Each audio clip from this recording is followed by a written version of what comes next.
just being open and honest about where the business is at, what's going well, what's not going well. So people aren't in the dark, they know what's happening, and it allows them to make more informed decisions as well.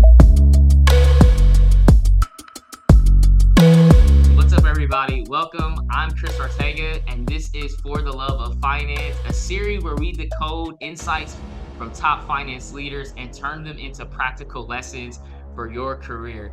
Join me as I speak with CFOs, procurement leaders about the strategies thriving in finance, from effective scaling to technology. Hear unique perspectives on the ever-changing role of the Office of the CFO and finance leaders and the journey to the coveted CFO seat. Today's topic I'm really excited about today. Today, we're going to be talking about mastering high growth finance, scaling tips, team building, and tech tools for success with Julie Oey. Hi, thanks so much for having me.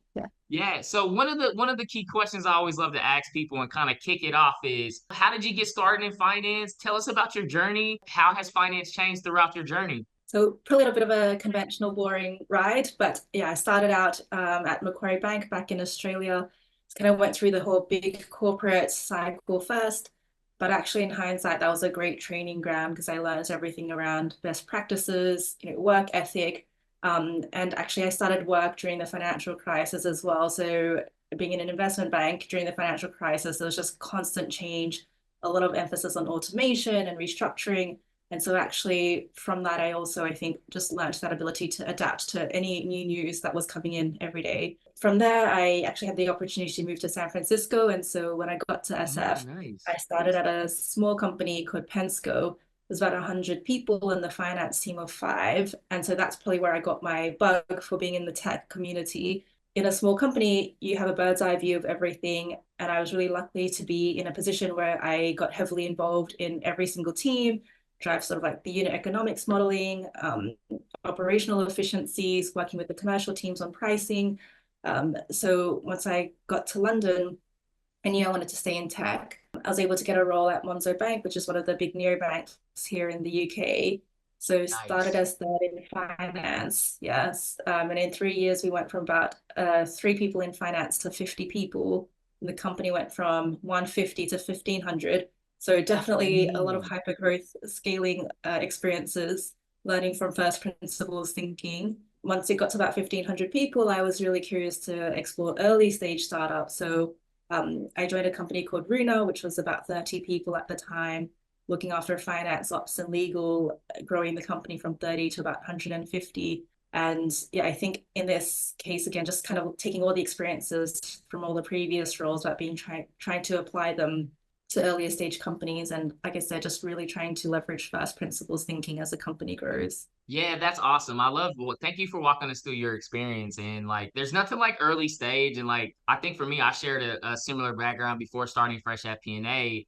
I would always come in and I would be the first like finance person that would be hired in the organization and would come in, and it's maybe an organization of like 15 people to 30, and being part of that journey to see that scale, right? Most of my background has been coming in, build, shape, scale, exit organizations and having that experience. So being able to do that consistently on a grander scale and like see the journey of the different organizations and life cycle that it goes through, it's definitely keeps you challenged. And I love your point where you mentioned where it's like there's a lot of different hats that you're wearing in that process as well too. Like, you're not just like finance. There's been times in earlier stage businesses when I've worked at them where it's like I'm the HR person, right? Like, somebody's got to run payroll and the HR person's out. Well, finance is going to do it. So you got to wear a lot of those different hats. And thank you for walking us through your experience. So one of my first questions I had, you talked a lot about scale and coming to these organizations, and you see your background where you've grown them from 30, and one of the companies you had 15 to 1,500 in hyper growth. What are some of those key factors you consider in developing financial strategies to support rapid expansion? Yeah, there's definitely lessons I learned the hard way. So I think one of the Those are things always the that best ones, though. The hard lessons are I always the know, best ones, right? they're the ones that are going to stick with you, right? So I think always thinking about 12 months ahead. So if you're in a startup, you're still figuring things out. You can't think too short terms if you're thinking about hiring, and especially in finance when you've got governance structures to put in place. Nothing happens overnight. So you have to think far enough in advance to get some preparation in place.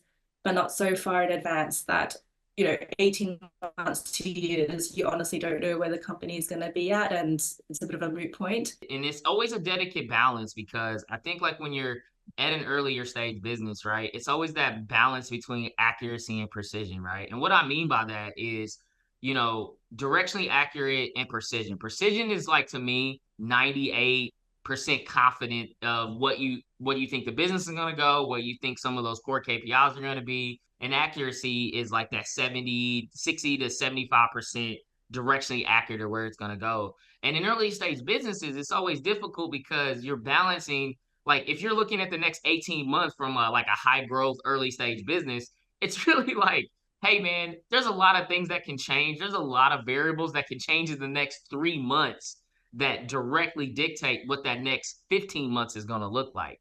But you always got to be thinking about that. And I think like the whole idea of you mentioning like that long range planning for earlier stage or startup companies, it's not like the traditional business where there's some companies that do long range planning that like 5 years out. You can't really do that for like an early stage business. Like, man, we could get acquired in 2 years. We could lose our top customer. There's so many other things that can change. So I like your point where you got to really break that down to timelines and cycles that really make sense for your business. And for me, it was always looking at things like 2 quarters out, I wanted to make sure I was precise in what we were doing. When it's like 3 quarters out, I want to be directionally accurate. When it's like 4 or 5 quarters out in a high growth business, it's like at that point, you really don't want to give a false sense of confidence around it. But I love your point around mentioning to say you want to be looking at that business in the next 12 to 18 months. That's a really, really great point to mention. One of the things you talked about in your introduction, you talked about how nimble finance teams. So one of the questions I have around that, around the team building aspect of it from scratch, is what are some of those like characteristics and qualities that are needed in high performing finance teams, and how do you cultivate them? Yeah, it's a good question. And it's something that we debate quite a lot because, lots of functions like finance or legal, you always have to have that balance between experience, and just sometimes there are things that you can only learn through experience and having gone through the challenges, like we said earlier, versus where you need curiosity, first principles thinking, and just intrinsic motivation. So as you're building the teams, I like to think about the levels that you need. Certain roles, like maybe more controllership roles or technical roles, you do just need someone with experience who can navigate the situation, but also then can coach and train the other people in your team. What I think is constant in all of them, because in any startup role, you never really know what you're doing. You're always figuring something out as you go. So for sure, yeah, the curiosity, not being afraid to ask questions, just kind of almost shove your nose into different teams and figuring out what they're doing, learning through empathy and active listening. I think those things are really important in the finance function because your role is to, piece together everything in the company and try to produce a recommendation for what the company should do. But you can't do that if you're not getting involved in talking to your counterparts in different teams. Yeah, so I think for sure the curiosity is really important. And then coming out of that, I think resilience and adaptability. Like I said, every other week could be a different project that you're working on. You still need to make sure all the underlying structures are in place. But the product that you're working on or the commercial initiative or the region you're trying to open could change week to week. And so just being able to flip between different projects, I think is pretty critical. Yeah. Yeah, and I love that you mentioned like curiosity, adaptability, and resiliency, right? If I was just to add to that, like another characteristics of like high performance teams that I've been a part of is we were always great collaborators in the business, right? Like for me, one of the things that I always marshaled anytime I led a finance organization, I wanted people to not I wanted them to know the business, right? And I would have my teammates and I would have them go sit in meetings that were outside the finance organization. For example, when I was at a SaaS company, we had a pretty small accounting and finance team in our Americas operations, and I had quarterly OKRs for them to go work on projects that are outside of finance, right? Go partner with sales and help them develop a more consistent compensation model or commission model, right? Or go work with client success to Yes. help them understand deeply more of their portfolio of business from an existing business perspective. Like I always wanted to make sure that finance and my team was not just looked at as, oh yeah, that's just finance over in the corner. They're just the one that gives us the financial statements. I wanted us to be collaborated and I want us to know the business. Julie, one thing that I realized in talking with CFOs and VPs of finance and finance professionals all across the globe, you'd be surprised how many of them that you ask this question of like, tell me about your business, tell me about your customers, tell me Mm, about your go to market, and they sit there with almost like this deer in headlights. They're like, Chris, what are you talking about? Like, I do the budgeting and forecasting. Like, I don't need to know our customers. I don't need to know what's our differentiator in our industry. I don't need to know our industry. I need to know the numbers. And I always felt that in high performance finance organizations early on, if you're able to build that connection for your finance team through collaboration in the business, and now they understand the business. Now, once you have like that business understanding, it can translate that to like the financial side of it. Now you have a way to speak the same language as the business. So I think outside of the curiosity, adaptability, and resiliency that you mentioned, I would also stress that build that collaboration and build that knowledge mhm. inside the business that you're working on. Like be able to answer that question of like, what is it that you do? Who's the customers you serve? What products or solutions or services that are different from you than your competitors? Those are really, really great. And it's like intrinsic knowledge to know outside of finance, right? Like to me, those are really, really great compliments to what you mentioned before in those core competencies and characteristics. Yeah, 100%. I mean, it doesn't matter what function you're in, right? Like you represent your company to some extent and you want to be able to feel proud and engaged in where you work. So for sure, I think, yeah, understanding the product, using the product yourself as much as you can Yeah. is super important. Yeah. Yeah. So one other thing I have around that on the building teams that I think you got great insight around is what's some advice you would give to finance leaders that may be in early stage businesses on how to build a great finance team? I think it's just being very practical when you're going through the recruitment side. If you're early stage, maybe you don't necessarily have, huge loads of money, right, to just throw at candidates and employer branding. So I think leveraging the network to find candidates and people who are really intrinsically motivated is important. The most successful recruitments I've gone through is when you're doing a mix of obviously all the theoretical assessments, values assessments, and also the practical side. So a lot of the recruitment we've gone through like practical where you present some information to the candidate, they present back, but it's not a presentation of like a one-way Q&A type thing. I've always done it as a workshop style. So like if we Mm. had this issue that we had to work on together, how would we actually solve it? Like how are you picking up the information? If I'm engaging with you in the conversation, giving you more info about the business, like how are you adapting and learning and taking all these things in? And as much as possible, we also try to have one or two people from outside the finance team in those workshops.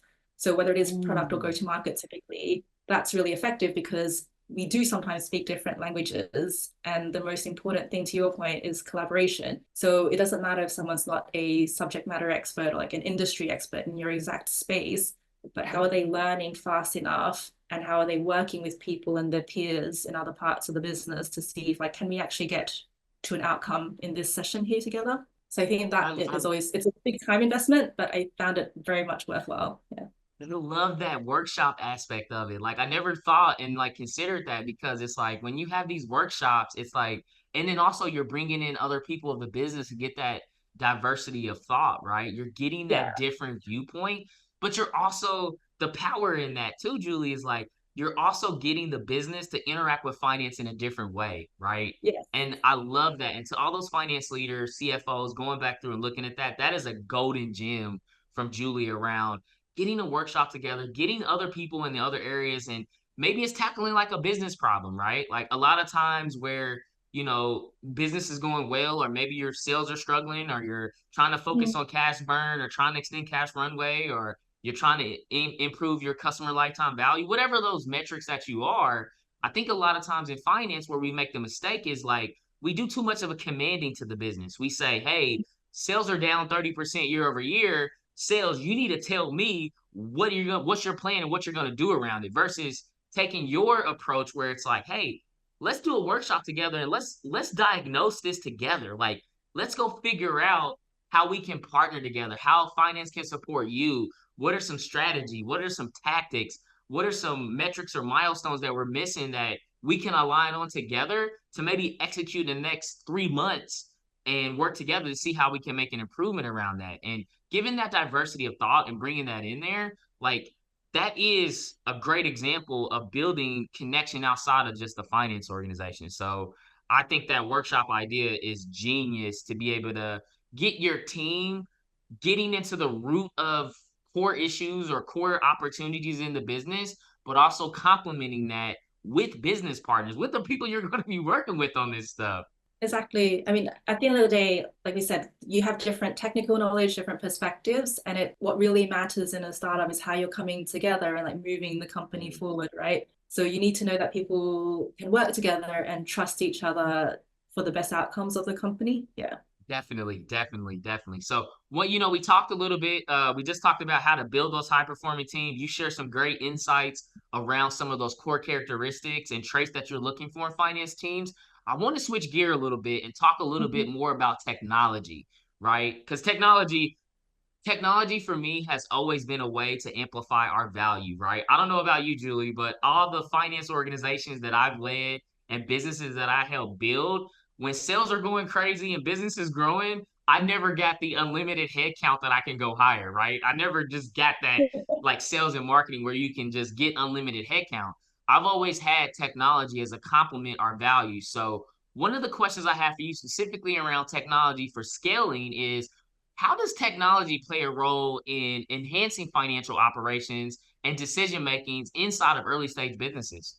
I mean, it's hugely important, right? Because again, in a, let's say, conventionally support function, you want to focus your product and engineering team on anything that's sort of customer facing and revenue generating. I've come from mostly financial technology businesses where actually, finance and operations, transactional workflows are a core part of the business. And so you have some of that in-house, but you don't necessarily want or need your internal engineering teams focusing on building out finance systems to the nth degree when there's so many good systems out there in the market. Yeah. So I think what I learned particularly at Runa, at Monzo the last few years is just working with the product engineering team and figuring out what makes sense to build in-house versus what makes sense for finance to go outsource from a third-party system, but make sure it integrates well or as best as you can, obviously. So yes, so I think that's where actually we've been able to invest even in like a finance projects manager, finance systems person up front, and that they're responsible for the finance tech stack. Like you said, building as much automation as possible integrated with your in-house platform, but also, like you said, all the finance operations side, so expense management, procurement, leveraging the tools that can try to reliably measure your transactions, but then provide good reporting up to the business again. Nice, nice. I love your word that you were mentioning. You always talked about in your what you just shared was like the integration aspect. And honestly, that's a lot of times, and I failed in that, right? There's a lot of times where finance leaders, you go get that shiny new technology and you implement it, right? But you don't Yeah. integrate that in part of the business, right? You don't integrate that technology in decision making.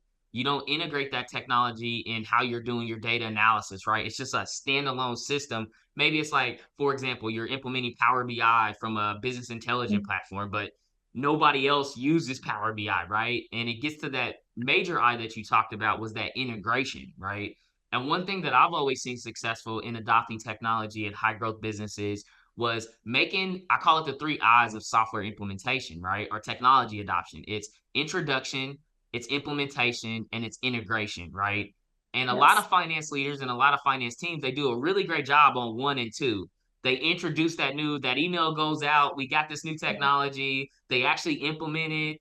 And then it's like nobody integrates it, right? But it Then it's collects like stuff for you a go while. fast forward 8 months and you're like, hey, did we implement some technology 8 months ago that it's because it hasn't, to your point, been integrated. It hasn't been integrated into decision making, hasn't been integrated into solution. It hasn't been integrated on how the business makes decisions. So that is a critical place, and you definitely highlighted that on the technology side, you got to make sure you're making those decisions. Is like, does it make most sense to build it in house, or can we go find a technology partner that they're a subject matter expert in this, but it also in a role that you've identified as a finance systems manager to say, how does this play with our financial infrastructure? Like that's a key insight because having a systems dedicated person to finance is, I think, a critical role with all the different technologies that's out there. But how do you make it integrated inside of your organization? I think is that key third step. So super solid advice on that. One other question I have around technology is you talked about product engineering, you talked about the engineering teams. When you look at a lot of high growth businesses, maybe they're in software and technology, that cloud cost is a significant part of the business. And it's usually like a black box for finance people, right? Like they don't know how to read AWS statements, they don't know how to read Microsoft Azure statements. So with the rise, and Vertex is part of this new wave of companies that are like tackling the rising SaaS and cloud costs, what would be some advice that you would give for those leaders that are trying to get their arms around this increasing cloud costs? What's some advice you would give them to manage that piece? Yeah, so I think there's definitely a few different angles, which I mean, it comes back to our original point around collaboration and just having open conversation, right? No matter what, hopefully, in many cases, anyways, that cost is being recorded somewhere, somehow, right? Whether it's on a credit card or an invoice or direct debit, whatever it is. So if you've got the cost there, you can at least then start to identify where that cost sits. And then you start to have the conversations with the team owners. So we do regularly have conversations with all the different team leads about like, what is this software? What does it do? And sometimes just even asking the question might trigger someone to be like, hey, like, actually, we implemented this 12 months ago, or it was 2 years ago, and I don't even know the person who set it up in my team originally. And that's a very easy way for someone to say, okay, I'm just going to cancel this. Let me just contact that software and yeah, we're not using it anymore. Sorry. So yeah, just basic conversations opens up a lot of that. And then the second part is, you validated that a software is legitimate and people are using it, but how do you know if you're paying the right price or not? So So yeah, important. yeah, and I think that's where again the just general conversation about okay, well, in a seats license kind of software, it's pretty easy to check. But if you've got, like you said, AWS, starting to ask those questions about how are we using it, when do the trend, when do the costs spike, what are the drivers of when the costs go up or down? Is that really the most efficient way we can use it? Just asking those questions will trigger the other side to also think about it. And in many cases, they probably already thought about it, but just need a bit of a trigger point to actually prioritize making the cost more efficient. So I think, again, it goes back to just collaboration and curiosity. Like as a finance person, you can't know what everything does off the bat, but if you just ask those general questions, maybe it is as efficient as it could be, but at least you're one step more informed in understanding something about the business and piecing together what that team does and how they do it. Yeah. Julie, man, you keep highlighting one. I call it the ABC of finance, right? Always be curious, right? Like that. Yes. That is 100%. if there's one takeaway for all those finance leaders, CFOs, everybody going back through looking at this is like curiosity is like legitimate in any stage of business. Curiosity for you as a professional is like a superpower. There's been so many great lessons learned from just like why is it that way? Or why did we do it? Right? Like the why question in the business from a supportive perspective, like unlocks a whole new element of like being able to, like you talked about, understand those costs, build better connections, and the curiosity piece. I can't highlight enough how important that is, and like you mentioned it earlier, that fundamentally is a skill set that is. I don't know about you, Julie, but I never took a class to be like curious. I didn't take Curiosity 101 in college. It's definitely not on the No. CPA exam, right? But that is definitely something that can springboard your career and spring you into something and just so many different ways of the business and not just build you as a financial professional, but also build you overall as a business professional when you go seek curiosity. So really great point around that. Julie, I love this conversation so much. And every time I have a conversation, I always like to ask guests, and I'm curious now. I'm curious to know from you, what does people greater than profit mean to you? It's a good question. Um, Honestly, it's pretty synonymous, right? Like you can't have one without the other, especially in a tech business. I mean, the reality is chances are 70 to 80% of your cost base is people, but actually almost 100% of your results will be driven from people as well. So I think fortunately a lot of employees do understand finances in a role where you have to sometimes make hard decisions for the company.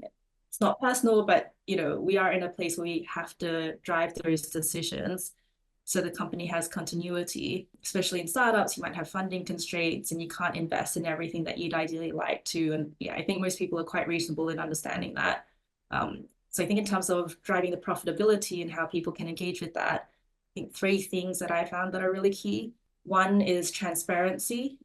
So just being open and honest about where the business is at, what's going well, what's not going well. So people aren't in the dark, they know what's happening, and it allows them to make more informed decisions as well. And secondly, hearing someone. So people, again, they don't want to operate in a corner. Like if you're in startup in a small business, you didn't join a startup just so you could, be a cog in a machine, right? So people want to be heard, right? And if you want people to have inputs and be heard, then the way to make that most productive is going back to the first point, being transparent with them on where the company is at and allowing people to collaborate and debate with each other. And I think thirdly, then that leads people to have a sense of control in the company.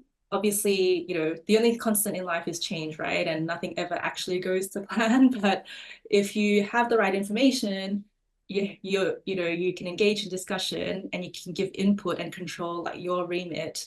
I think those are three fundamental things that allow people to feel really engaged and motivated in a company, but also means that they're empowered to make the best decisions they can in their remit. And so ultimately all of that should, power the company's success. That's probably like the three main things that I think about in terms of driving people and enabling the company to get to a more successful state. Yeah.